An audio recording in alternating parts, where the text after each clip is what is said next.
All right, I've got a couple big announcements for you guys. Number one, PFF's player prop tool is now available on the web for all PFF Plus subscribers. And number two, PFF Plus is 40% off right now. If you use the promo code BLACKFRIDAY, you get all of the same data, grades, and analytics that all 32 NFL teams use, all 136 FBS teams use. As well, you get access to our 2026 NFL mock draft simulator, that world-class player prop tool that can help you nail all of your bets, and of course, the best fantasy football tools on the planet as well. Again, 40% off PFF Plus right now when you use the promo code BLACKFRIDAY.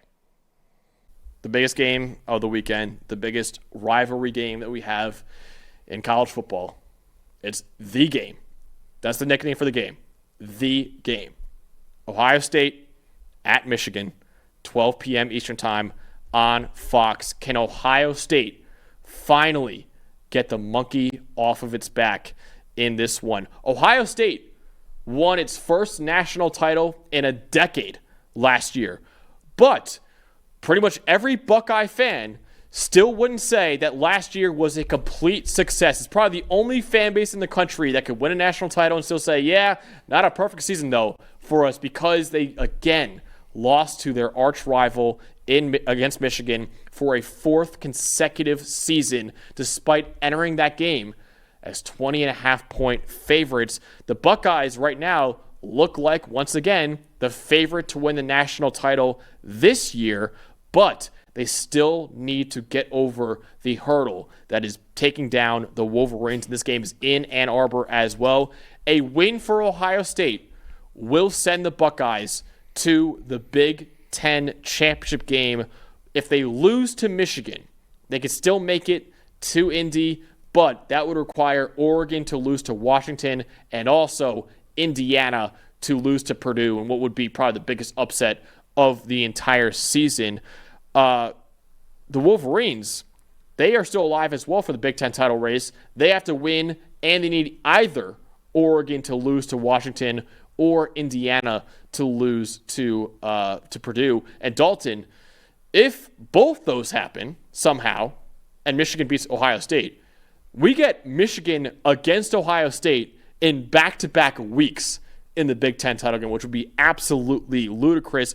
Even so, even if Oregon or Indiana wins their games, which is very, very likely, Michigan, a win over Ohio State, could also launch the Wolverines into an at-large playoff spot, because they would have a 10-2 record on the year and a victory over the number one team in the country on their resume as well. Yeah, no, this is it doesn't get any bigger than this, because you really look at Ohio State being the number one team in the country, and there's a lot of people saying, oh, they haven't been tested, they're not proven this and that, and I go, well, what more do you want from them than to dominate every opponent on their schedule? But you look at Michigan and the opportunity here, whether they make the Big Ten title game or not. And look, that Oregon game at Washington is not a freebie. It's why we're going to preview it, right?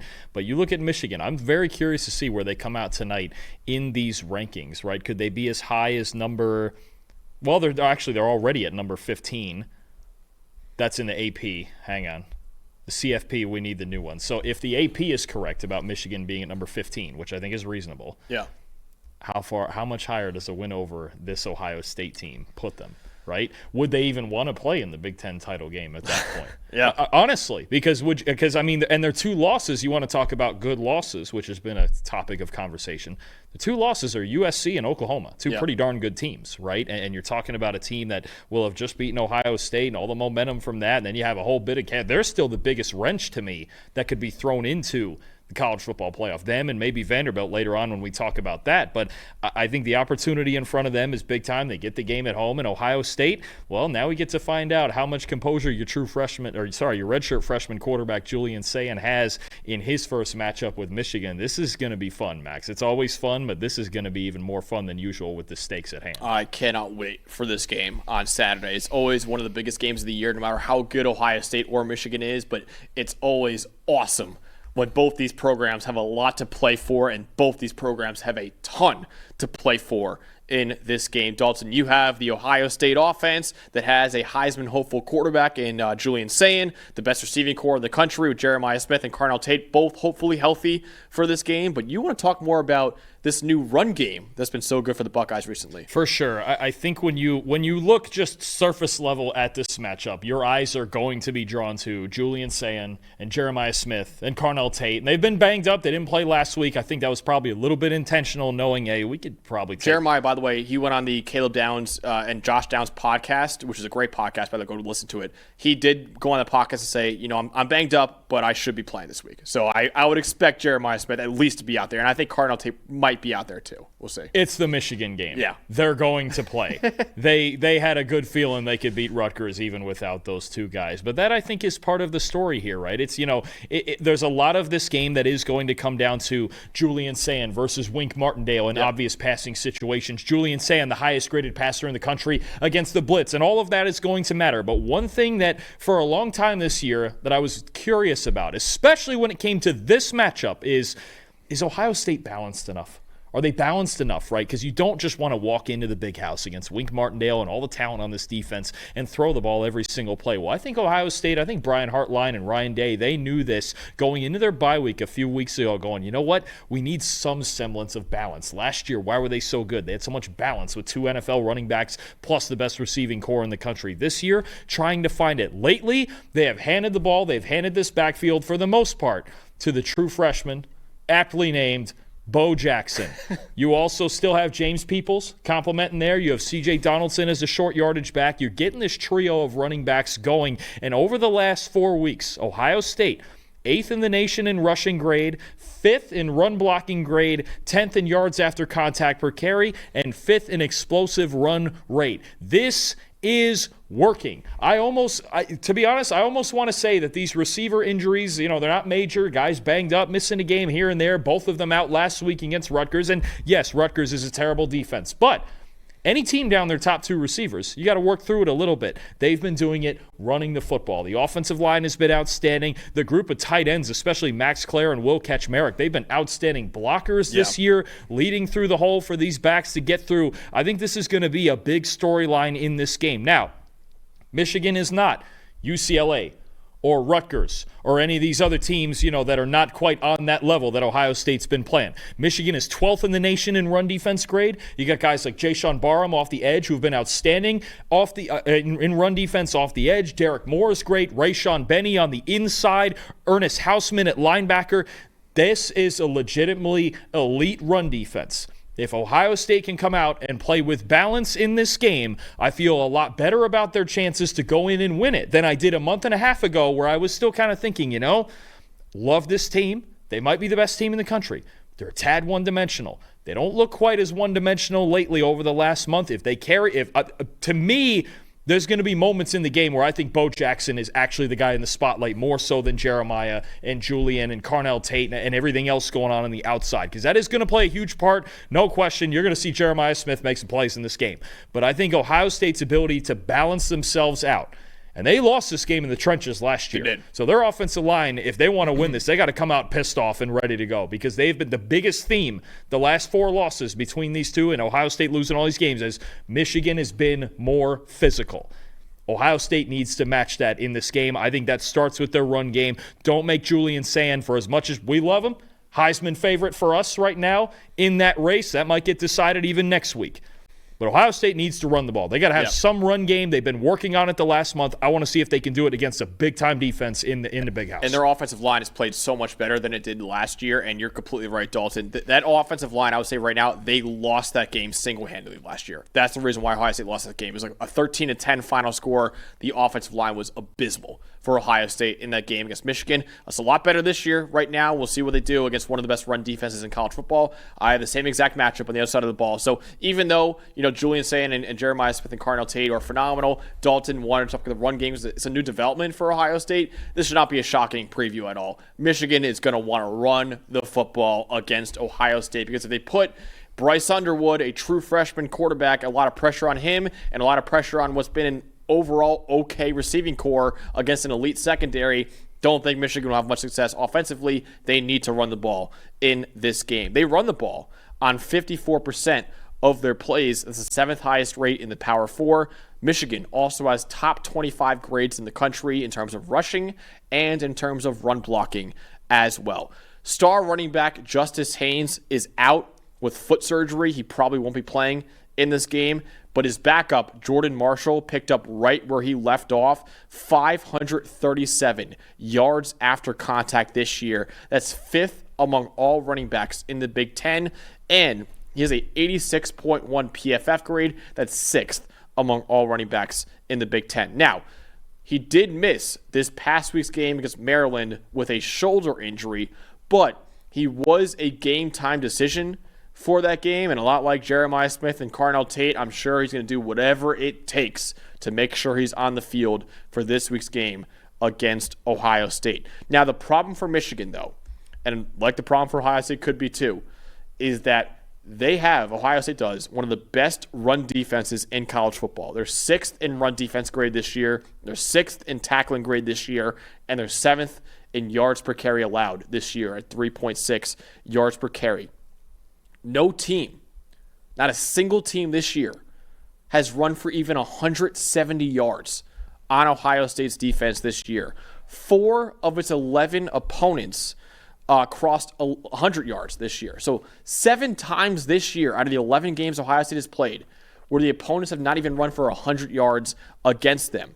For reference, Michigan has run for at least 175 yards in 9 of its 11 games this year. The only 2 games where Michigan did not run for at least 175 yards was against Oklahoma and against USC, and they lost both those games.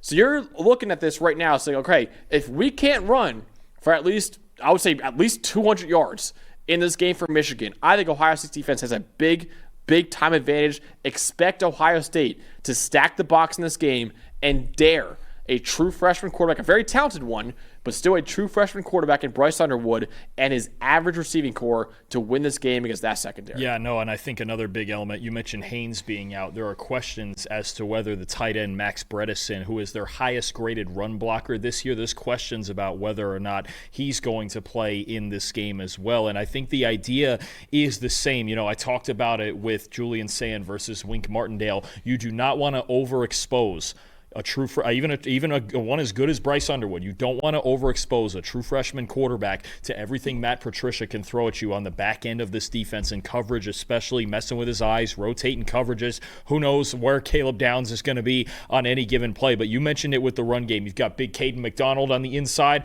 Caden Curry, Kenyatta Jackson been really good off the edge, and then tell you what, Sonny Styles and Arvell Reese, if you want to be first-round picks there at linebacker, this is the game to prove that you can do that, right? Be the more physical team on the road. I think Michigan, you're right. It hurts not to have Haynes because I think if you had 2 of those backs fresh, I think it would help you a lot in this game. But Marshall's going to have to carry a heavy load. I'm sure Underwood is going to be involved both as a design runner and as a scrambler. And you mentioned that receiving core. Andrew Marsh has been the guy lately. He's going to have to step up again. Also a true freshman. And Donovan McCulley really been the number 2 guy. Those guys are going to have to step up. But the loss of Bredesen could be just as big as the loss of Haynes if he's not playing. Want to mention on the other side too of Michigan's defense, Rod Moore will not be in this game either. He's missed the last couple of games. He's most likely done for the season. So Michigan dealing with some injuries, but again, I think that the theme is the same on both sides of the ball.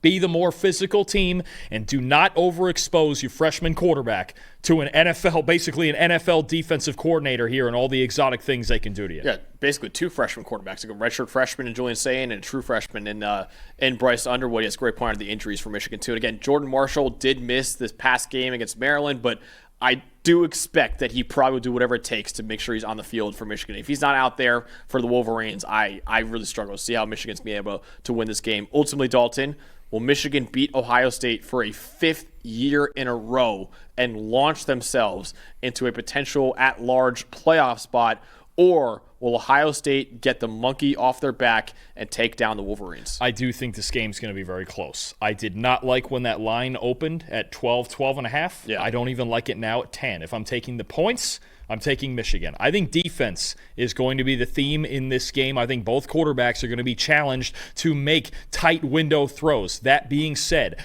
I like Ohio State and the balance that they are building and continuing to work on. And I think when you look at, okay, what we've seen from Sayin and what we've seen from Underwood and then what he's got to work with, I'm making the assumption that Smith and Tate are playing. And I like last week, especially with both of them out, that they got Max Clare much more involved in the passing game. He had a really big game last week. I'm taking Ohio State. I think it will be down to the wire, as most of these games between these two are. I do think the defenses are going to control the pace of it, but there will be enough big plays on the Ohio State side, especially from those two receivers. I think Jeremiah Smith eventually, for a few moments, will be the star of the show here, because I don't care who you are, you don't have an answer for him. Ohio State 23, Michigan 20. Wow. All right.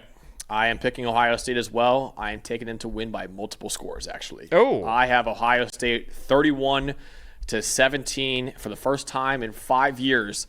Buckeyes can breathe a sigh of relief with a win over Michigan. I think the defense for Ohio State will have a stellar performance against Michigan's offense, and I think Julian Sayin will come up with some clutch throws in this game for Ohio State to win. Jeremiah Smith and Cardinal Tate, of course, as well. You have the best quarterback in the country, the best receiving core in the country. I think they'll make some plays in this one against Michigan, even if the run game isn't as successful as it's been over the last month or so for Ohio State. Ohio State clinches a trip to Indianapolis to play in the Big Ten title game. And also, an Ohio State win would also clinch a trip for Indiana to go to the Big Ten title game as well, no matter what happens in that Indiana against Purdue game on Friday. Michigan, their playoff hopes will die at the hands of their arch rival in this one too. So the first time in 5 years, we think Ohio State will take down Michigan. I don't like your score. We'll see. I don't. If I was taking the points, especially a flat 10 right there, I'm taking Michigan. We'll see. A lot of people in the game, chat are taking Ohio State to win big. Now, I think a lot of them are Ohio State fans, to be fair. Well, we all took Ohio State to win big last year, didn't we? I mean, even the books did at 20.5, right? It was the biggest upset in the history of this rivalry. I don't. That's the one thing especially in the big house, I do not like it at double-digit spread. I don't like picking them to win by 14. I think that's very dangerous. I think it's a statement game for Ohio State. I think they'll finally get it off their back. If they go out and win this game by 14 plus, it's going to be hard to see them not winning the whole thing. Yep. That's the way that I would put that. And I would agree with that. So I think I'm saying, man, I think this is the year. I'm going to be proven wrong, I bet. Obviously at the end of the as we've done every single year, but I think this is the year where Ryan Day finally gets it done over Michigan, and they roll into the Big Ten title game with a win over Michigan. But we'll see. Biggest game of the weekend. Can't wait for that one.